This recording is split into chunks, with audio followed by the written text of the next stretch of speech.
అన్ని స్కామ్లే, ఏ ఒక్కదాన్ని వదలలేదు. అవకాశం ఉన్న ప్రతి దాంట్లోనూ అవినీతే.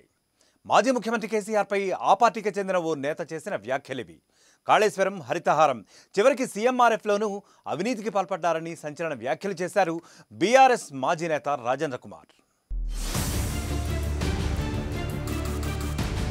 కాళేశ్వరం కన్నా అతిపెద్ద కుంభకోణం హరితహారంలో జరిగిందని సంచలన వ్యాఖ్యలు చేశారు బీఆర్ఎస్ మాజీ నేత గుండమల్ల రాజేంద్ర కుమార్.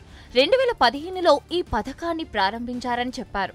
ఇది 10,000 లక్ష కోట్ల స్కామ్ కాదని, అంతకంటే పెద్ద స్కామ్ అని ఆరోపించారు.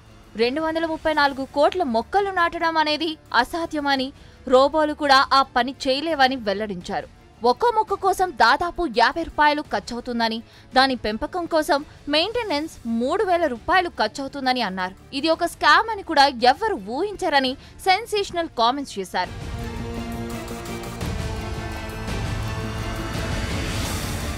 కేసీఆర్, కేటీఆర్ చాలా స్మార్ట్ గా స్కామ్లు చేస్తారని గుండమల్ల రాజేంద్ర కుమార్ విమర్శించారు. హరితహారం కుంభకోణాన్ని ఎవ్వరూ బయటపెట్టలేరని చెప్పారు.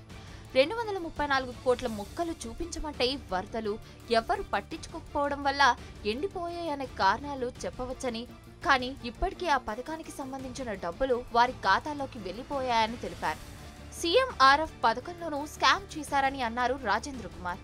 బీఆర్ఎస్ కు చెందిన జగన్ రావు సోదరుడు బెంగళూరులో యాక్సిడెంట్ కు గురై అక్కడే ఆసుపత్రిలో చనిపోతే, ఇక్కడే చనిపోయినట్లు రికార్డులు సృష్టించి 15 లక్షల రూపాయలు తీసుకున్నారని విమర్శించారు. దీనిపై ఆర్టీఐ పెడితే ఇప్పటి వరకు తనకు సమాధానం రాలేదని బీఆర్ఎస్ మాజీ నేత రాజేంద్ర కుమార్ మండిపడ్డారు.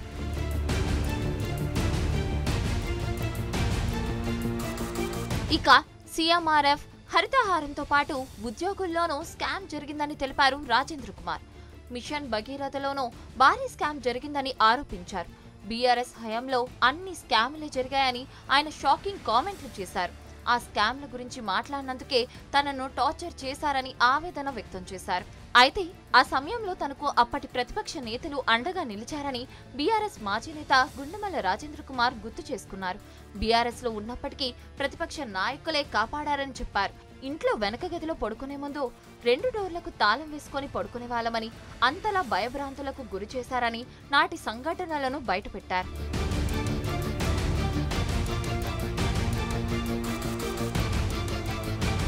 బీఆర్ఎస్ లో కుల వివక్ష కూడా తీవ్ర స్థాయిలో ఉందని చెప్పారు రాజేంద్ర కుమార్. దళిత నేత, మాజీ మంత్రి కొప్పుల ఈశ్వర్ కూడా చులకనగా చూశారని వాపోయారు.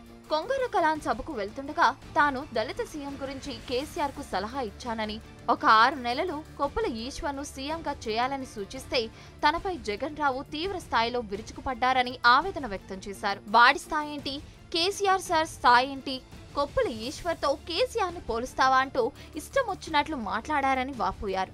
2023 వరకు కేవలం కులం ఆధారంగానే బీఆర్ఎస్ కీలక నేతలు రాజకీయాలు చేశారని రాజేంద్ర కుమార్ విమర్శించారు.